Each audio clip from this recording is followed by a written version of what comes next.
Good morning, church! Isang mapagpalang umaga po mga kapatid na naririto at sa mga nanonood sa atin online. Handa na po ba tayong magbigay ng papuri at umawit para sa ating Panginoon? Tayo ay buhay. Amen? Thank you, Lord, for this day. Basahin po natin sa Psalm 95, 1-3. Come, let us sing for joy to the Lord. Let us shout aloud to the rock of our salvation. Let us come before Him with thanksgiving and extol Him with music and song. For the Lord is the great God, the King above all gods. Amen? Amen. Let us pray. Hallelujah, hallelujah, hallelujah. Panginoon, sinasamba, pinupuri at itinataas ka namin, Panginoon. Ngayong umagang ito, Panginoon, at sa mga susunod na araw, Lord, na kami po, Panginoon, ay buhay, Panginoon, magbibigay po kami ng papuri sa iyo, Panginoon, sapagkat karapat dapat ka, Panginoon, ng aming pagpupuri, Panginoon. Ikaw ang aming Diyos. Ikaw ang may akda ng langit at lupa, Father God. You are the beginning and the end. You are our Abba, Father, our Messiah, our King. You are the lover of our soul, Father God. Maraming salamat po sa iyo, Panginoon. Lord, we will surrender ourselves to you, Father God. Patawarin mo po kami, Panginoon, sa aming mga pagkukulang. Pagkakasala, Panginoon, maging ito man sa isip, sa salita at sa gawa, Panginoon. At linisin mo po, Father God, ang aming mga puso, Panginoon, na ito po, Panginoon, ay maging bukas, Panginoon, sa iyong salita, Lord. Holy Spirit, you are welcome in this place. And you are welcome in our hearts, in our lives, and in our family, Holy Spirit. Lord, Father God, itinataas po namin ngayong umagang ito ang aming Taglish service, Lord. Father God, ang aming worship team po, Lord, magkaroon po ng unity, harmony, Panginoon, sa aming mga boses, Lord, at sa mga instruments, Panginoon, na ginagamit mo po, Panginoon, para ikaw ay papurian, Father God. Ganon din, Panginoon, sa aming media team, Lord, na lahat po, Panginoon, ng mga gadgets namin, Lord, ay gamitin mo, Panginoon, para maabot, Panginoon, ang lahat, Panginoon. Lord, Father God, gayon din po, Panginoon, ang aming pastor, Father God, na iyong gagamitin, Lord, na mag-deliver ng iyong salita, Lord. Lukubin mo po siya, Panginoon, ng double anointing, Panginoon, sa aming pastor, Lord. At buksan mo po, Panginoon, ang aming mga puso, Panginoon, na ito po, Panginoon, ay maging bukas, Panginoon. With humbleness, Father God, na tanggapin namin, Lord, ang iyong pagtuturo sa amin, Panginoon. Maraming salamat po, Panginoon. At we just want to give you praises and glory belongs to you, Father God. And this we pray in Jesus' name. Praise the Lord! Lahat po ba ay handa ng umawit at magsayaw sa ating Panginoon? Amen! Okay. So, umpisahan na po natin.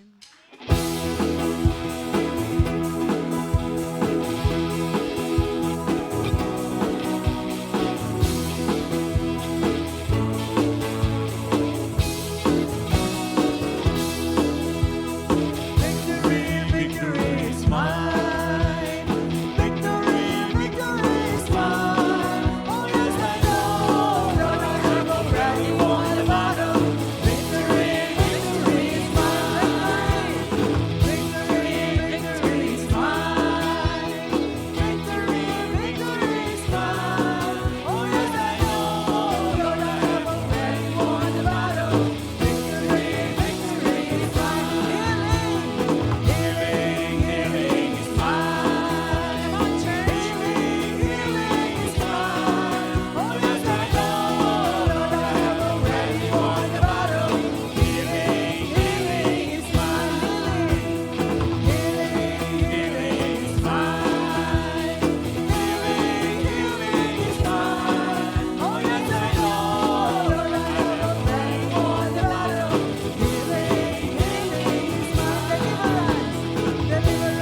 po, Lord, na napakabuti mo po, Lord, sa aming mga buhay.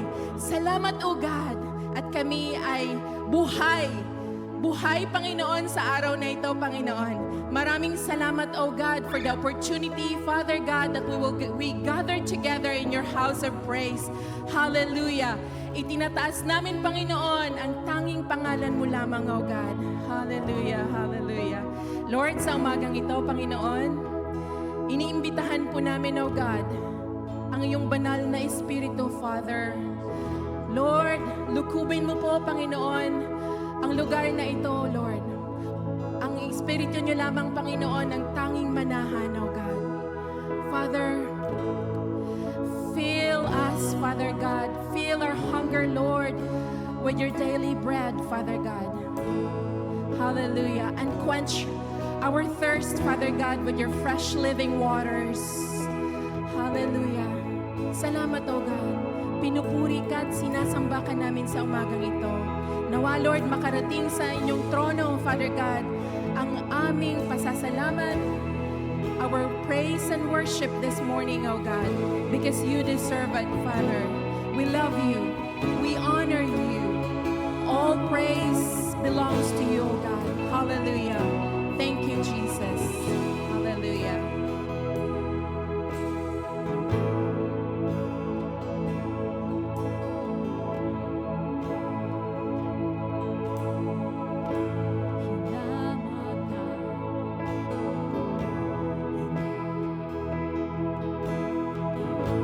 Hinamak at tinawanan. Ngunit hindi ka lumaban. Pagkat laman ang isip mo, lumos na kaligtasan ko. Ibinigay ang buhay mo para sa bagong buhay ko. Pagkat sa isip mo'y ako minamahal ang tulad mo. Pag-ibig mo kay ganda sa iyong krus ibinuhos,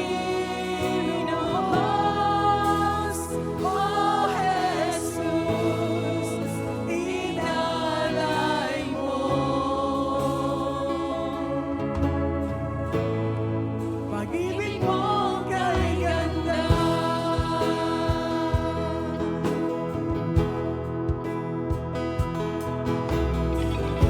Kamatayan mo'y dahilan ng tunay kong kalayaan.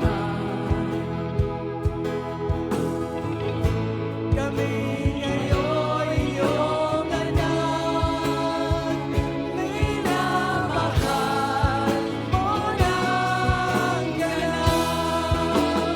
Pag-ibig mo kay ganda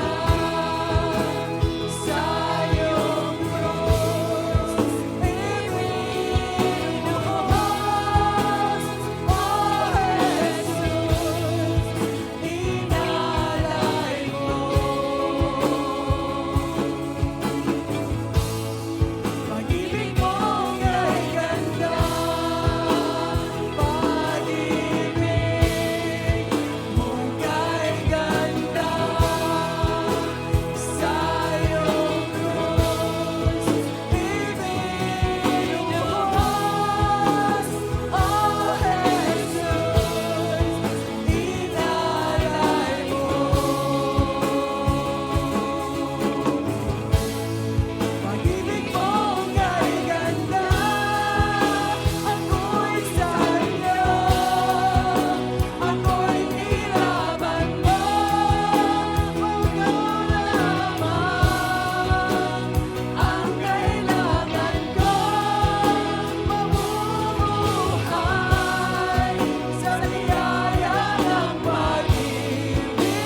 ka sa iyong pag-ibig. Dakila ka sa iyong kaawan. Dakila ka sa iyong biyaya. Hindi masukat, Panginoon, ang iyong blessing. Hindi masukat, Panginoon, ang iyong pag-ibig. O Diyos, salamat po sa araw na ito. Dinagdagan niyo ang aming buhay ng isa pang araw upang makapagsamba, makapagpasalamat, Panginoon, sa iyo. At umaasa kami, Panginoon, na sumusunod pa mga araw, linggo at buwan at taon, Panginoon, ay gagabayan niyo kami, iingatan niyo kami. Lord, susundan ng iyong biyaya ang pagsunod namin sa iyo, Panginoon. Salamat po, Diyos. Sa iyo lamang ang kapurihan, sa iyo lamang ang pasasalamat. Sa pangalan ng aming Panginoong Yesus. Amen. Amen. Praise God. Bigyan po natin ng papuri ang Panginoon. Hallelujah. Amen. At bago kayo makaupo, ay magkamayan po tayo.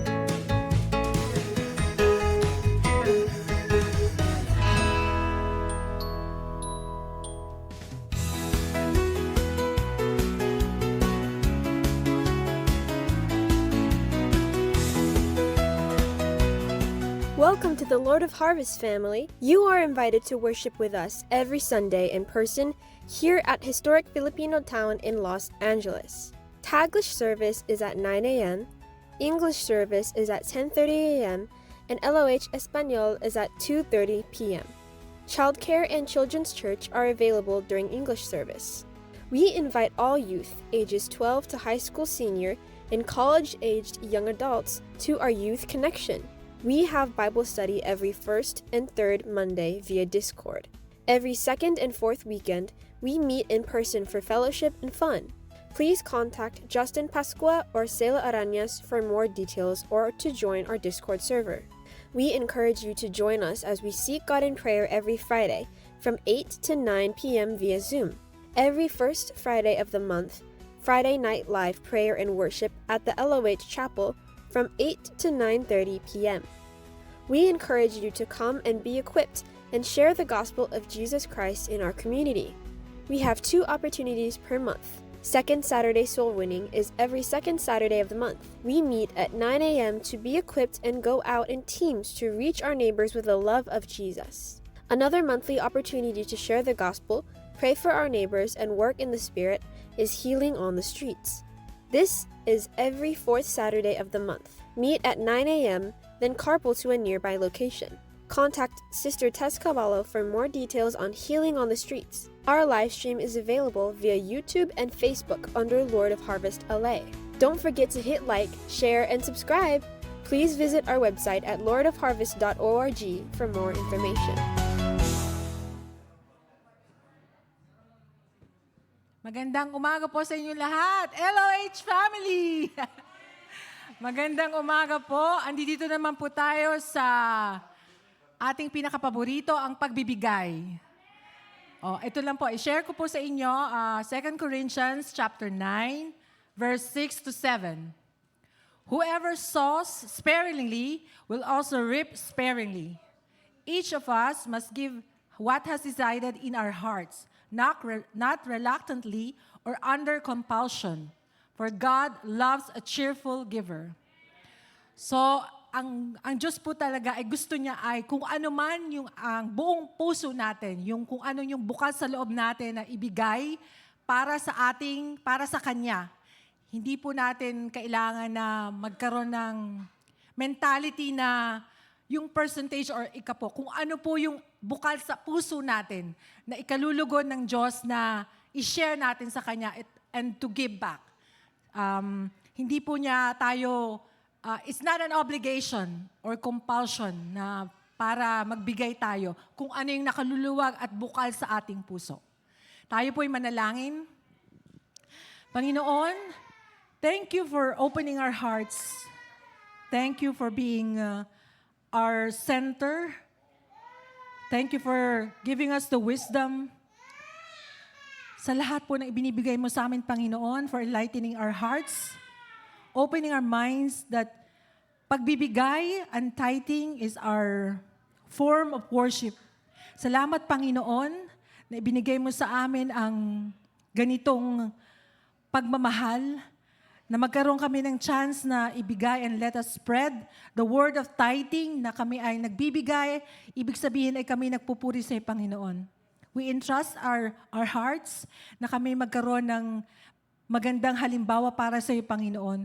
Bigyan mo po kami ng inspiration to help others to realize the value of giving.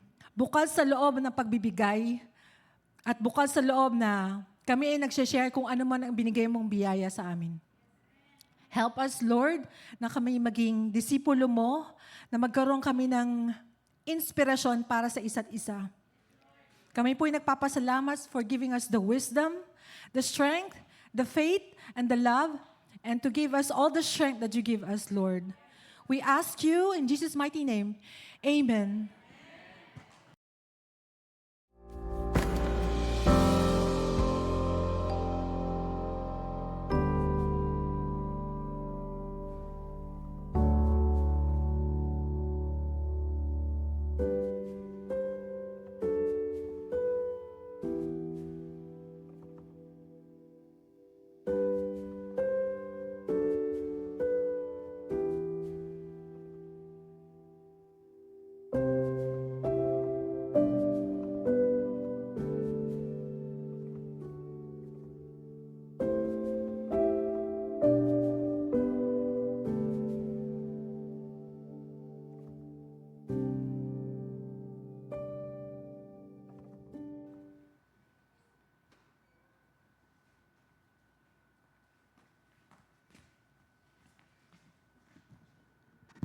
Praise the Lord. Purihin ang Panginoon. Magandang umaga po sa ating lahat. Itong araw na ginawa ng Panginoon, tayo ay magpupuri, magbubulay-bulay ng kanyang salita sa umagang ito. Kung meron kayong mga banal na sulatan, nais ko pong basahin natin. Marami po akong mga scripture dito na bubuksan. Tayong lahat ay tumayo. Sa Acts chapter 1. Mga gawa, kapitulo 1. Ito po ang pangyayaring pagkatapos ang Panginoong Hesus ay mabuhay na maguli. Ikatlong araw ay 40 araw po siyang nagpakita sa kanyang mga alagad. Basahin ko sa inyo sa Tagalog. Ang sumulat ng mga gawa ay si Apostol Lucas. Ito ang sabi niya. Ang unang kasaysayan na ginawa ko, o Theophilus, ay tungkol sa lahat na pasimulang ginawa at itinuro ni Jesus. Hanggang sa araw na tanggapin siya sa kaitaasan pagkatapos na makapagbigay siya ng mga utos sa pamamagitan ng Espiritu Santo. Sabihin po natin sa pamamagitan ng Espiritu Santo. Aba, mayroon tayong Tagalog pala. Good. Sa mga apostol na kanyang hinirang, na sa kanila na may napakita rin siyang buhay sa pamamagitan ng maraming mga katunayan. Pagkatapos na siya makapaghirap, na napakikita sa kanila sa loob ng 40 araw at nagpahayag ng mga bagay tungkol sa kaharian ng Diyos. At palibhas ay nakikipagpulong sa kanila, ay ipinag-utos niya sa kanila na huwag silang magsialis sa Jerusalem, kundi hintayin ang pangako ng Ama. Sabihin po natin pangako ng Ama. Na sinasabi niyang narinig niya sa akin, sapagkat tunay na si Juan ay nagbabautismo ng tubig, datapwat kayo ay babautismo sa Espiritu Santo, di na malalaunan pa. Sabihin po natin, babautismo sa Espiritu Santo. Pag-usapan po natin yan. Di na Tinanong nga siya nila nang sila'y nagkakatipon, ang nagsasabi, Panginoon, isasauli mo baga ang kaharian sa Israel sa panahong ito? Sinabi niya sa kanila, hindi ukol sa inyo ang pagkaalam ng panahon o ang bahagi ng panahon. na itinakda ng Ama sa kanilang sariling kapamahalaan. Datapwat tatanggapin ninyo ang kapangyarihan pagdating sa inyo ng Espiritu Santo at sila'y magiging mga saksi ko sa Jerusalem, sa buong Judea, sa Samaria, at hanggang sa kahuli-huliang hangganan ng lupa. Pagkasabi niya ng mga bagay na ito na siya ay tinignan nila at dinala siya sa itaas at siya ay tinanggap ng isang alapaap at ikinubli sa kanilang mga paningin. At samantalang tinititigan nila ang langit habang siya ay lumalayo, narito may dalawang lalaking nakatayo sa tabi nila na may puting damit na nagsasabi, kayo mga lalaki, taga Galilea, bakit kayo nakatayong tumitingin sa langit? Itong si Jesus na tinanggap sa langit mula sa inyo ay pariritong gaya rin ng inyong nakitang pagpaparoon niya sa langit. Nang magkagayon ay nagbalik sila sa Jerusalem buhat sa tinawag na bundok ng Olibo, malapit sa Jerusalem na isang araw ng Sabat lakarin. Panginoon, pagpalain mo ang iyong banal na salita sa aming pagbulay-bulay. Inaanyahan ka namin banal na Espiritu na mangusap sa amin. Ipahayag mo ang iyong banal na kalooban sa bawat isa sa amin. We want to know you more, love you more, and serve you more. Sa pangalan ni Jesus na aming tagapagligtas. Lahat ay magsabi ng Amen. Amen. Praise the Lord. Ang aklat po ng mga gawa ay nahati daw sa tatlong bahagi. Yung first chapter po, it talks about the resurrection of the Lord Jesus Christ. It talks about Jesus going up to heaven. Pagkatapos, chapter 2 talks about the Holy Spirit na pinangako ng Ama, ng Panginoong Yesus, na padadala ng Ama. Pagkatapos, nang bumaba ang Espiritu Santo, napuspos ang lahat ng mga mananampalataya, ay nagsihayo sila. So Jesus went up, the Holy Spirit came down, anoint and empower all the disciples, and they went throughout the world during those times, nung kapanahon na nila. Pinalaganap nila ang pangarang ng salita ng Diyos hanggang sa ang unang siglo, despite of persecution, they were able, through the help of the Holy Spirit and the anointing of the Holy Spirit, empowering ng Holy Spirit, the whole Roman Empire was converted when the emperor, anong pangalan? King Philip? Kalimutan ko na kung sinong emperor yun.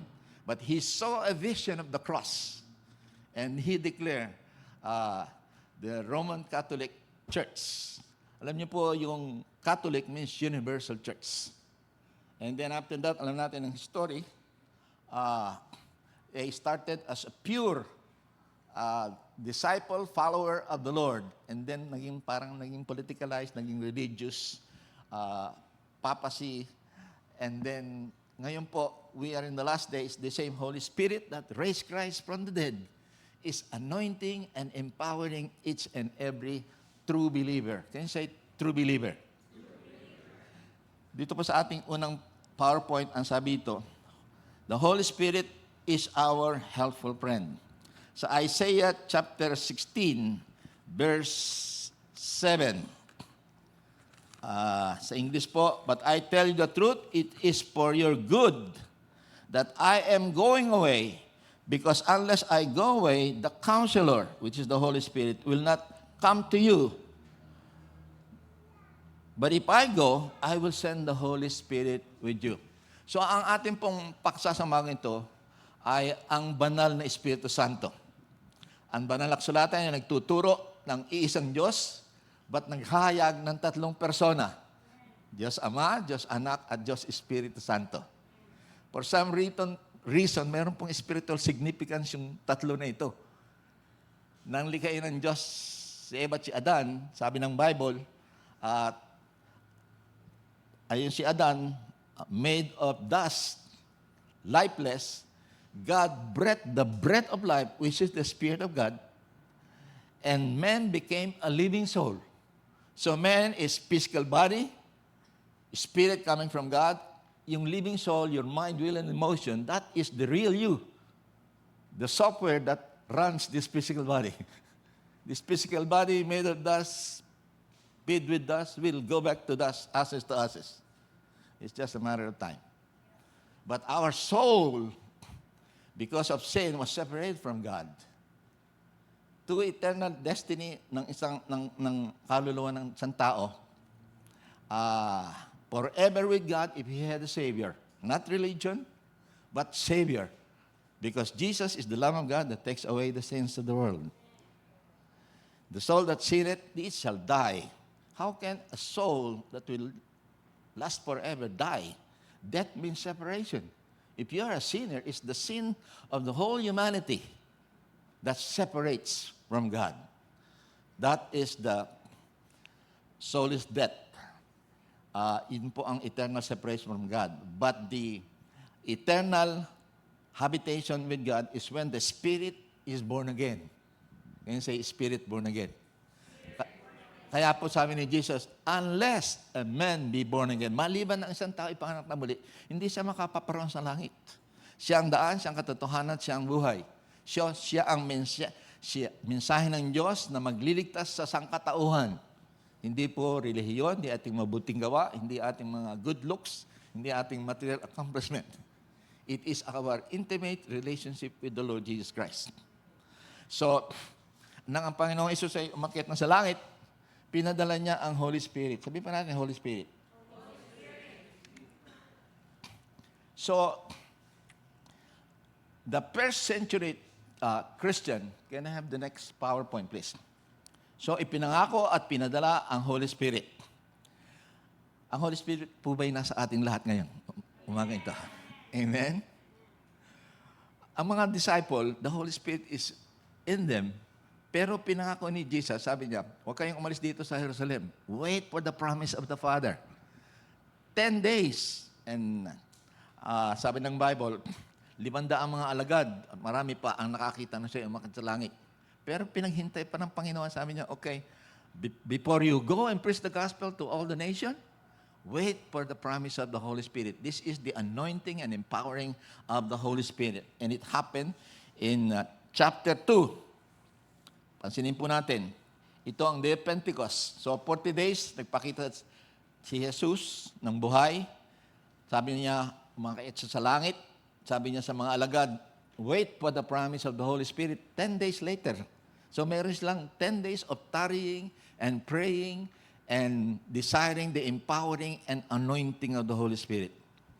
Alam niyo po, it's very hard to live a Christian life without the help of the Holy Spirit. Amen?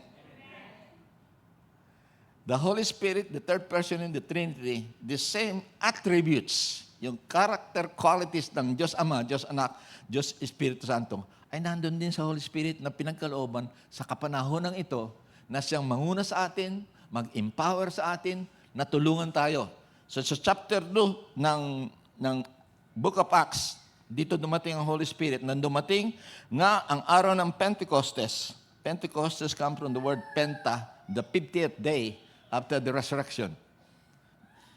Silang lahat ay nangagkakatipon sa isang dako at biglang dumating mula sa langit ang isang ugong na gaya ng isang humahagibis na hanging malakas.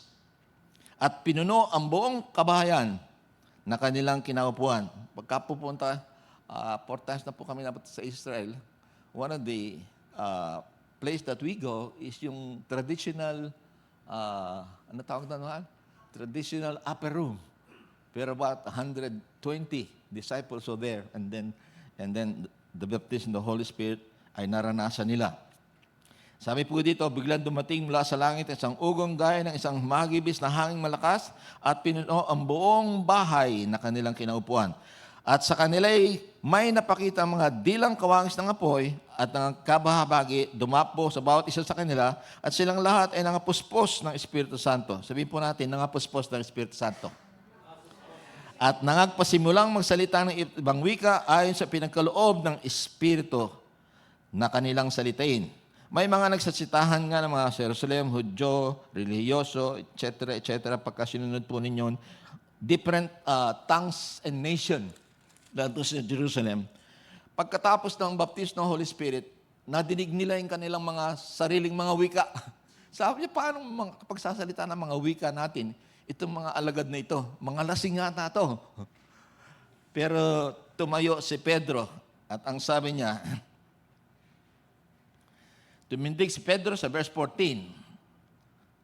Kasi yung iba nanlilibak, sabi niya, mga lasing itong mga disciple na ito. Pero nadidig natin ang kanilang pinagsasabi tungkol sa Diyos. Pagtindig ni Pedro na kasamang 11, itinaas ang kaniyang tinig at sa kanila'y nagsaysay na sinasabing, kayong mga lalaking taga-Judea at kayong lahat na nanahan dito sa Jerusalem, mga alaman nawa ninyong lahat ito at inyong pakinggan ang aking salita. Andito po yung less than 3 minutes na preaching ni Pedro. Pakinggan niyo po. Mangyayari sa mga huling araw, sabi ng Diyos, na ibubuhos ko ang aking espiritu sa lahat ng laman. At ang inyong mga anak, lalaki at babae, ay manghuhula, magpaprophesy. At ang inyong binata ay makakakita ng pangitain, ang inyong matatanda, magsisipanaginip ng panaginip. Oo, sa aking lingkod na lalaki at babae, sa araw na yon, ibubuhos ko ang aking espiritu at magsisimula sila at makakakita sila ng mga kababalaghang sa langit. Sa madaling salita po, yung preaching and teaching ng 3 minutes. Alam niyo po, pag tinuloy niyo ang pagbasa dito, ang Holy Spirit move in a mighty way na 3,000 katao ang tumanggap sa Panginoon. Ang sabi po dito, nang marinig nila sa verse 37, ay nangasaktan ng kanilang puso, sinabi kay Pedro sa ibang mga apostol, mga kapatid, anong gagawin namin? They were convicted by the Holy Spirit because all of them was accused by the Scripture responsible sa pagkamatay ni Jesus Christ sa cross. Tatanggapin ba niyo kayo responsible sa pagkamatay ni Kristo sa krus? Tatanggapin ko kasi ako makasalanan eh. Yung kasalanan natin ng sangkatauhan ang nagpapako at ikinamatay ng Panginoon Jesus doon sa krus ng Kalbaryo. He is the Lamb of God that takes away the sins of the world. Yung problema ng sangkatauhan ang nagpapako kay Kristo Jesus na ikinamatay niya sa krus ng Kalbaryo. Yun ang maliwanag na naipiliwanag at naipreach ni Pedro.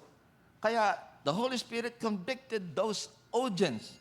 I don't know how many, but ang sabi po ng Bible, nang marinig nila ito, nangasaktan ng kanilang puso, sinabi nila kay Pedro at sa mga apostol, mga kapatid, anong gagawin namin? Nakonvict sila ng Holy Spirit. Sinabi sa kanila ni Pedro, magsisi kayo, mangagbautismo ang bawat isa sa inyo sa pangalan ni Jesucristo, sa ikapagpapatawad ng inyong mga kasalanan, at tatanggapin nyo ang kaloob ng Espiritu Santo. So, yung po ang daan ng kaligtasan. Hindi yung membership sa isang reliyon. Hindi yung ating mabuting gawa. For by grace, through faith, we have been saved. Not our works, but what Jesus did on the cross. Yung problema ng kasalanan, ang sinolusyonan mismo ng Diyos. Amen?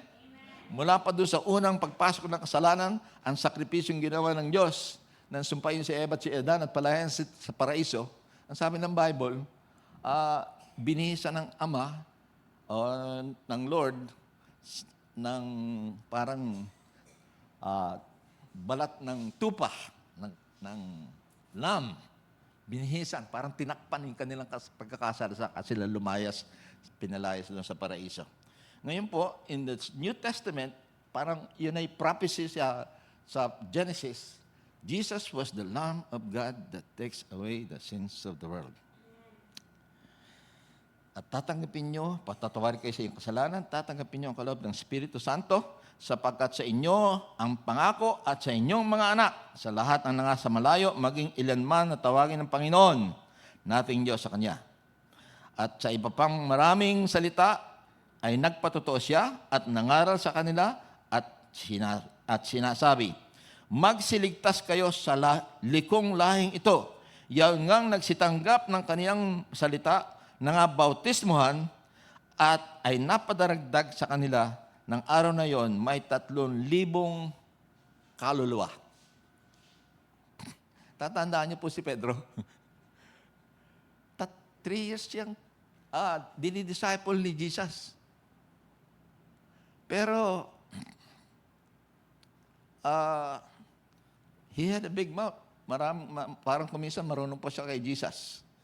He denied Jesus Christ 3 times na may sumpa. Hindi ko kilala yan. Kasi nakita yung dinakip si Jesus. Sa madaling salita, Pedro is just like us.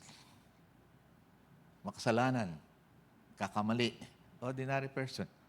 But after the baptism of the Holy Spirit, he was used mightily of God. Why?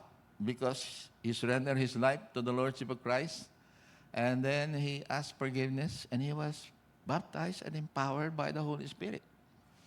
Ang Holy Spirit po, third person in the Trinity, ang siyang in charge ngayon on the things that are happening around the world. You can say amen. So, kailangan natin ang kapuspusan ng Espiritu Santo.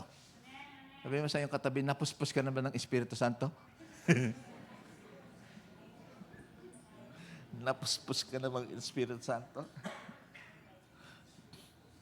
So, Jesus went up, the Holy Spirit came down, and now the Holy Spirit empowering every followers and disciples to fulfill, kasi sabi ni Jesus, as the Father sent me, I am sending you.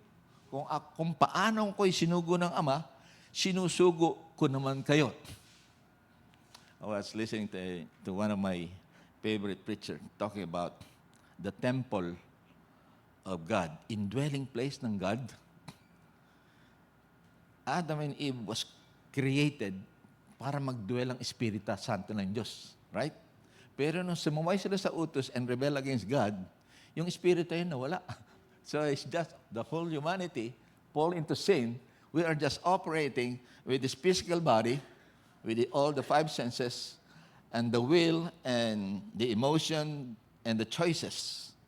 That's the kaluluwa, the operating system of this physical body that will last forever. Forever with God, if you have Savior, forever separated from God. That's the second death. So, ang physical death po, ang first death. Ang second death ay yung spiritual death when you are forever separated from God. Can you say, praise God?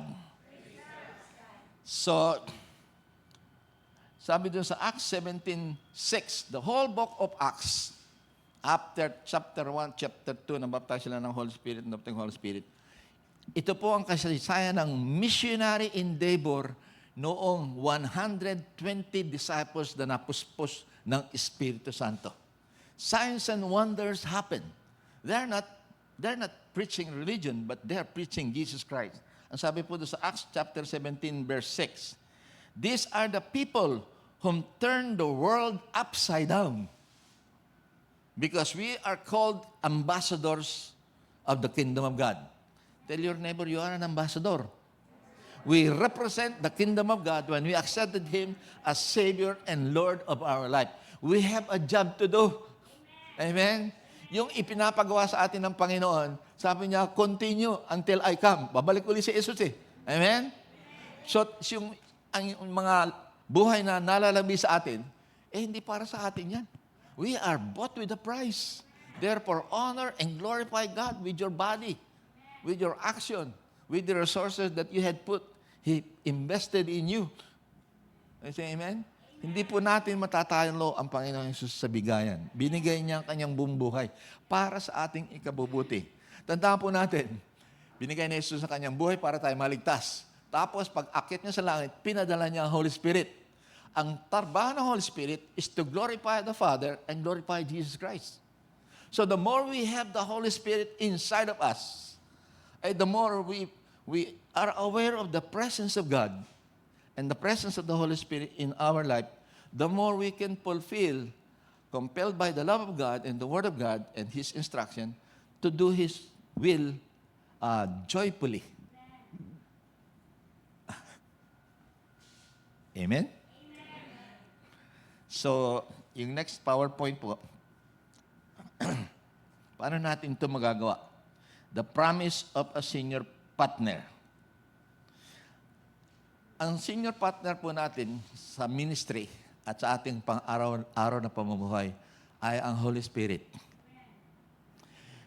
We will experience an abundant life in this earth as a representative, as an ambassador of the kingdom of God because of the Holy Spirit inside of us. He is our helpful friend. I have a friend, and his name is Jesus and the Holy Spirit. He helped us. He prayed for us. Do you know that the prayer language that the Lord had given you nang naranasan mo ang kapuspusan ng Espiritu Santo? Noong una po, the first time I heard that there is a prayer language that the Holy Spirit will reveal to each one of us, I struggle. We pray, we fast. Ay kasimple-simple lang pala. Pito po kami mga disciple. Puro kami college kids. I was in engineering sa PPR. Ang sabi ng missionary, you need to be baptized in the Spirit. How do you? Tapos po kasi na-expose ako sa mga congregation, they're praying in tongues. Naguguluhan ako. Pagkatapos po, this is my personal experience. Ako pala ang dapat magsalita, yung prayer language, yung utterance, parang sinusurrender ko kay Lord. It's a prayer heavenly language that will edify and build you up. It's not for other people, but it's a prayer heavenly language that will assure you that you're a child of God. When I experienced that, it was so powerful. I felt some electricity from top of my head to sole of my feet. I was praying. They said it sounds like Chinese. I don't understand. But I know from my knower, that's not me. It's the Holy Spirit using my tongue to edify him, or build him up.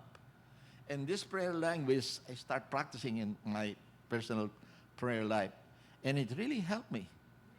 It tapped the wisdom of God, the help of God, the guidance of God. Look how the Holy Spirit revealed himself. In all our needs, he is our guide.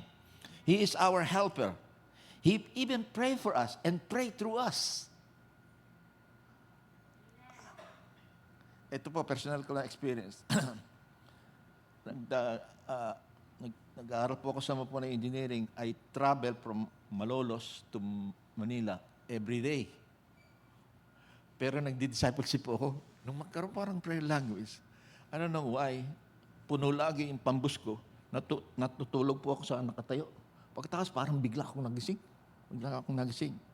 I know it's the Holy Spirit, and the Holy Spirit just sa aking sarili lang, ay parang encouraging me to pray in tongues, which I did. Alam niyo po, siguro after 3-5 minutes, biglang yung bus namin, biglang gumanyan. Lahat ng tao natutulog, gising. Sabi ko, what happened? Mayroon pong sa freeway, mayroong kalabaw. Kalabaw na tumawid doon sa freeway. Kung hindi po na ilaga ng pan, siguro patay kami lahat, magrarambulan. Biro kalabaw. Sa akin personal experience, it is, I believe, the Holy Spirit just waking me up to just pray. I don't know what I'm praying. I pray the prayer language, but in my spirit, I know it's the Lord leading me. What am I saying here? The personal Holy Spirit is our teacher, our instructor, our comforter, our guide. He brings joy. He brings freedom. He frees us from any bondage from the enemy. He transforms us. He lives in us. He helps us obey. He renews us. He produces the fruit of the Spirit, love, joy, peace, long-suffering, gentleness, goodness, meekness, faith. Lead us, convicts us, and glorify Jesus through us. And I was praying, Lord, how can I practice your presence every day? Because it's hard to do. Alam niyo po, one of my mentor is, ewan ko kilala niyo si, kalimutan ko na ang pangalan, Campus Crusade for Christ founder. He says something like this. Practice and exercise spiritual breathing. Ano yung spiritual breathing? Breathing, yung paghinga. Inhale, and then exhale. you inhale the pure Word of God, the will of God, the plan of God, the Word of God. And then exhale is confessing the sins, the shortcomings. Because the Bible says, be ye holy for I am holy. How can I do that? I cannot do that. I'm an imperfect person. But you have to declare, we are the righteousness of God in Christ Jesus. Through the help of the Holy Spirit and through the help of Jesus Christ, our Savior and our Lord, we will be able to overcome sin, sickness, disease, all poverty and lack. Because Jesus said, I came to give you life more abundantly, to the full until it overflow. And say amen. So itong mga pangako ng Diyos at mga salita ng Diyos, kung kumbaga sa kawan, kasi hindi tayo perfect eh. Lahat ng mga pagkakamali natin, i-confess natin. Exhale yun. Confessing to God. And then you start inhaling or confessing and declaring and believing the Word of God. Know who you are in Christ, in God. And recognize the presence of the Holy Spirit. Can you do that? By faith. Start doing it. Start doing it. Kung paanong, sabi ko kay Mrs., kung paanong tayo will have a good relationship. We need to have a better, more intimate relationship with the Holy Spirit, the third person in the Trinity. Why? Bakit? Even Jesus, before He went to the ministry, He was baptized in water by John the Baptist. Ang sabi ng Bible, the heaven was open, the Holy Spirit in the form of a dove descended upon Him, upon Jesus. And He was full of the Holy Spirit. Alam mo unang ginawa ng Holy Spirit nung napuspos niya na siya ng Spirit, si Jesus Christ? He was led in the wilderness to be tempted by the devil. Do you know that the devil knows the Scripture, know the Bible? He tested and tempted Jesus using Scripture 3 times. But Jesus knows the Scripture too. Ang huling sabi ni Jesus kay Satan, Satan, you shall worship the Lord your God and Him only. Kasi ba naman, sabi ni Satan kay Jesus, Jesus, you're the Son of God. You are powerful. Nandito ka sa tuktok ng temple. Jump. And the angels of God will hold your hand and you will landing like an AI slowly. And you will be, ang mga tao dito sa buong, sabi ng templo, makikita ang iyong kapangyarihan. So, yung pride, tinitest. And Jesus quoted Scripture too. So, ganun din po sa atin. The more we know and spend time in the Word of God, the more we will discern and understand the attack of the enemy. The more you will be blessed, the promise of the Lord. I want to bless you up to the 3rd and 4th generation. I want to heal you by the stripes of Jesus. He was wounded for our transgression, bruised for our iniquities.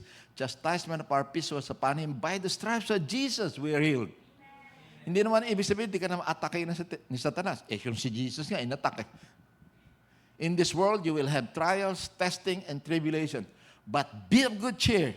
Jesus said, I have overcome the world. So we are more than conqueror. We are overcomers because of Jesus Christ who died on the cross living in us and because of the Holy Spirit empowering and anointing us. Can you say amen? So, it's not actually, do I need to have more of the Holy Spirit? That a yes? Actually, the Holy Spirit need more of us. Not we, because He already had given His power, His anointing. We need to receive it by faith and by total commitment and surrender to the Lordship and guidance and leading and teaching of the Holy Spirit. Amen. Then the flow and the supernatural power will come to us. Amen? Amen. Hallelujah. Thank you, Jesus. Greater is Jesus and the Holy Spirit and the Word of God that is in us than the devil that is in the world. So that's the promise. The next one is the priority, the promise, the partnership we have. Priorities of our blessed helper. the Holy Spirit is still moving powerfully in the midst of His people in winning soul, making disciple, helping someone find their way back to God. This is the job. The Holy Spirit had anointed Jesus to do this and demonstrated this when He was here for 3.5 years. Start up their new life, put their life back in order, and engage in Jesus' mission vision. So the vision of our life is not about our own mission vision. It is the vision of Christ. Because we are Christ's ambassador. Can you say amen? Yeah, we have a vision to have a house, have a car, raise our kids. These are temporary vision. But the ultimate vision of Christ, I'm glad we are involved with the vision school. It is amazing. I was there watching the young people, pastors that are elderly, seniors. We went to SA, Saudi Arabia, and we are 16 pastors and couples.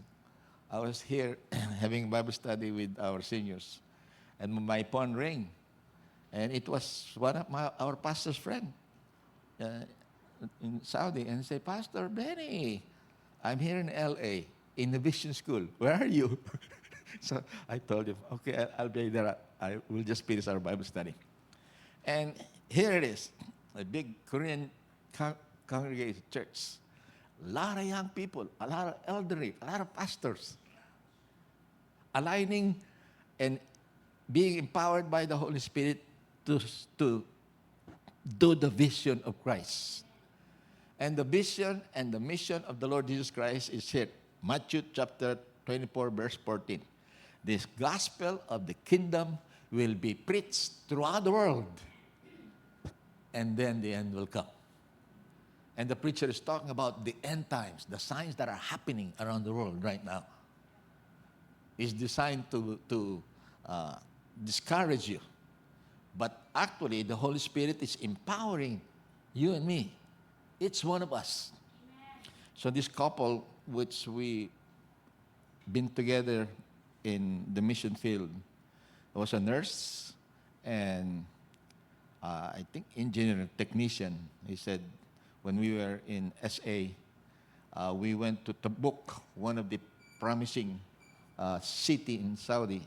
And he said, "Pastor, we're selling our house. We're quitting our job. We are moving here in SA, Saudi Arabia. And we pray for us and help us sell our house because we are scoping. We're to buy a house and do the ministry here in SA." So I was sitting there, "Oh, bro, Pastor, kumusta? Kumusta yung bahay niyo pinagpili natin sa Saudi?" "Pastor, nabenta na yung bahay namin." Nalugi ka ba? Hindi. Alam mo, yung aming realtor, yung kanyang komisyon, ibinigay sa amin. Di naman namin siya kilala. Sabi ko, blessing ng Panginoon, talagang tutuloy na kayo sa misyon. Bakit ko pa sinasabita, mga kapatid? We only have one life to live. It will soon be past. All the material things will stay here. But the precious, most valuable thing that we can present to the Lord is the souls that we have influenced for the kingdom of God. Jesus said, "What will it profit a man if you gain the whole world but lose his own soul?" Jesus died for your soul, my soul, the soul of my wife, my family, my children, my grandchildren. And I was looking at those grandchildren of mine and young people. They are on fire for God. Willing to lay down their life, their kinabukasan. Sabi nga ng tatay, "Papa, yung apo mo gustong mag-mission doon sa mga Arabo. Ang gagawin natin, pinag-iipon ko para makatapos ng kolehiyo." Sabi ko, "Anak, you'll be blessed. Kasi anak din yan ng Lord. Yung apo ko na yan, anak ni Lord yan. Hindi lang anak mo yan. We are just steward of these wonderful kids that He entrusted to us.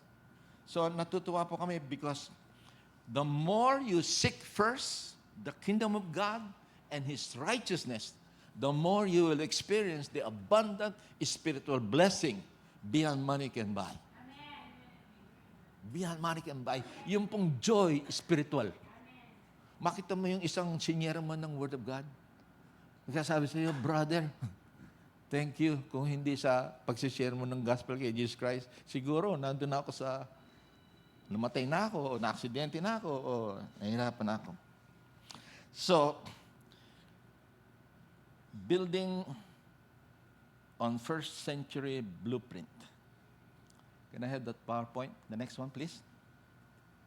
So, the Acts chapter 1, the first century Christian. Tutulog yung aking PowerPoint guy. The first century believer received and empowered by the Holy Spirit were willingly demonstrated the power, the supernatural power comes from God. Amen. Tandaan niyo si Pedro at saka si Juan. They are on their way to the temple. There was a blind beggar na blind, hindi naman blind o crippled beggar na ipinanganak na crippled kaya namamalimos lang doon sa templo. Pagkakita ni Pedro at saka ni Juan, tinaas na yung kanyang lalagyan tingting. At sabi ni Pedro at saka ni Juan, silver and gold we don't have any, but in the name of Jesus Christ of Nazareth, rise up and walk. So, si Peter na 3 beses na dininay si Lord, after the baptism and empowering the Holy Spirit, was supernaturally used by God to even pray for the sick and command the cripple to be healed. Jesus, when He was here, He raised the dead, He walked on water, He called things that are not as though they were. He performed supernatural miracles. And the same Jesus, the same Holy Spirit that raised Christ from the dead, is the same Holy Spirit residing now on the inside of each and every one of us. Amen. And say amen. So, fellowship regularly, these are the first century. This is what they did in order to turn the whole Roman Empire upside down. Kahit na sila ibilanggo, pakain sa leon, sunugin ng buhay, si Pablo, pinugutan ng ulo dahil sa preaching ng gospel. But Paul, si Pablo, bago siya naging naka-encounter kay Jesus na baptized ng Holy Spirit, he was persecuting the Christian. He is stoning to death the Christian until Jesus knocked him down in his high horse. And then after that, pinugutan siya ng ulo. Si Peter, who denied Jesus Christ, was crucified for preaching the gospel in Jesus Christ.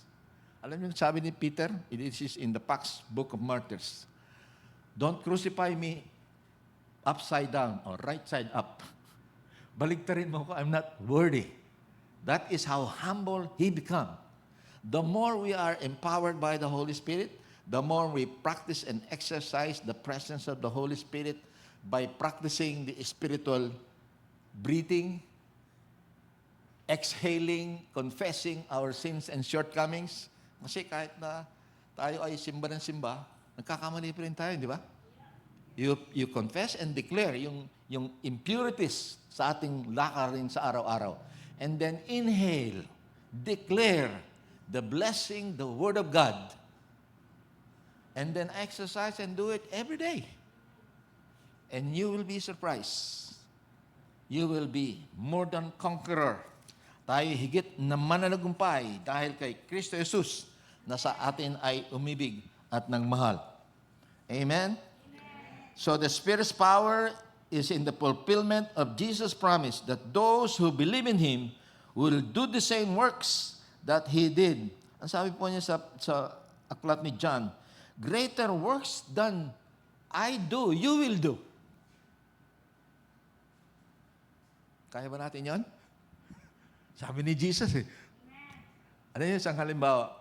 Yung 3.5 years na ministry ni Jesus doon sa Palestine, Jerusalem, Galilee, ilan lang milya po yun eh. Natatandaan ko mula sa ano ba yan? Mula doon sa Galilee, nangingisda sila.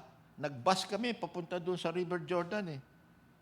At 2 oras yata yun, mga 75 miles. Eh doon lang nag-ministry si Jesus. Now, we are the ambassadors, the royal priesthood that represent the kingdom of God, anointed by the Holy Spirit.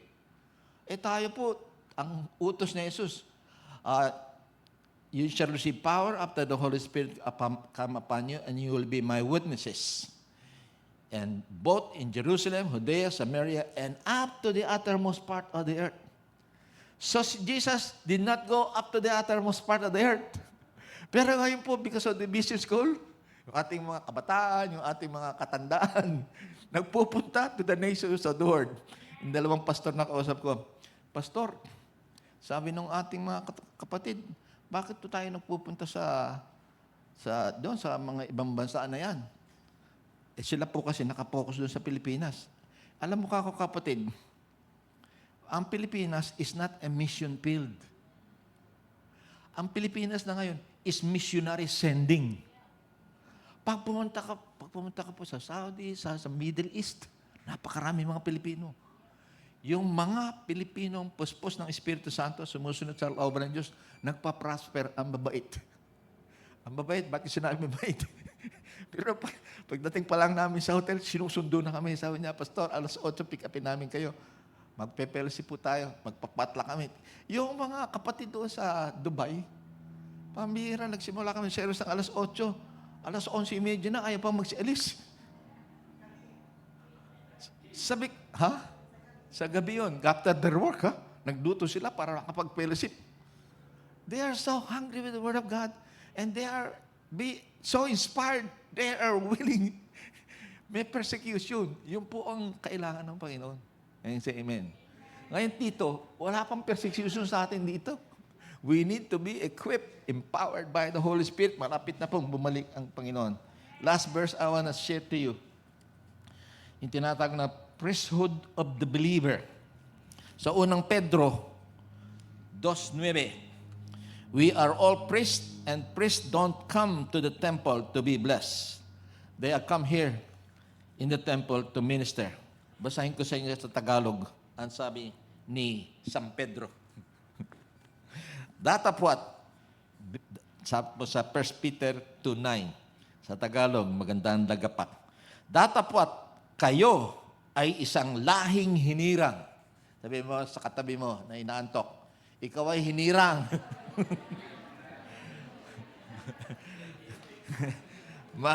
Sabi dito, mga saserdote ng hari.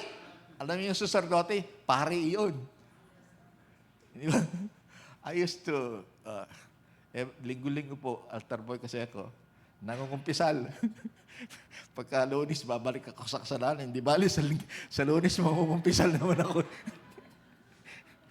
So, tayo po ay mga saserdote ng hari ng Diyos. Isang bansang nakatalaga sa Diyos. Ito po ang description natin ng mga disciple ni Jesus Christ. Pinili kayo ng Diyos. Sabi ko katabi, pinili ka ng Diyos upang maging Kanya at maghayag ng mga kahangahangang gawa niya. Ang problema, hindi yung kahangahangang gawa ng Diyos ang nakikita sa ating buhay. Yung ating mga maling gawa. Sabi niya, siya rin ang tumawag sa inyo mula sa kadiliman tungo sa kanyang kagilagilalas na kaliwanagan. Dati-rati kayo'y bayan ng Diyos, ngunit ngayon kayo'y bayang hinirang niya noong pagkaitang kayo ng habag. Ngunit ngayon sumasa inyo ang awa at biyaya ng Diyos. Amen? So sa wika English, you're a chosen people, a chosen generation. You're a kingdom of priests, God's holy nation. Alam niyo po, ang unang babae at lalaki, tinahanan ng Espiritu Santo ng Diyos. Pagkatapos, ang Espiritu ay umilis sa kanila dahil makasalanan. Ngayon, nagpagawa ang arkitektong Diyos ng templo. Symbolism ng presensya ng Diyos. In templo, mayroon 3 compartment. The outside, the inner court, and the outer court. Parang tao yun. Meron tayong outer court, yung katawan, inner court, yung soul, at tapos yung inner holy place, yun ang espiritu. Ngayon po, in these last days, tayo ngayon, ang templo, kasi nasira ng lahat yun. Because of the Lord Jesus Christ, itong katawan natin, ang templo ng Espiritu Santo ng Diyos. And say amen. We need to recognize it and minister and communicate and connect with the Holy Spirit every day. Doon lamang sa kapangyarihan at presensya ng Holy Spirit, magagawa natin yung ipinagagawa sa atin ng Diyos. You are Christ's ambassador, a holy nation. Ang sabi po dito sa Old Testament at saka sa Bible, maraming mga ordinaryong tao ang ginamit ng Panginoon. Gagamitin din kayo ng Panginoon. Tayong lahat ay magyuko ng ating ulo, tayong manalangin. Panginoon, pinupuri ka namin, sinasamba ka namin, banal na Espiritu. Sinusuko po namin ang aming buhay sa iyo. Ang aming samadalangin, Blessed Holy Spirit, help us, empower us. Tayo pong lahat ay tumayo.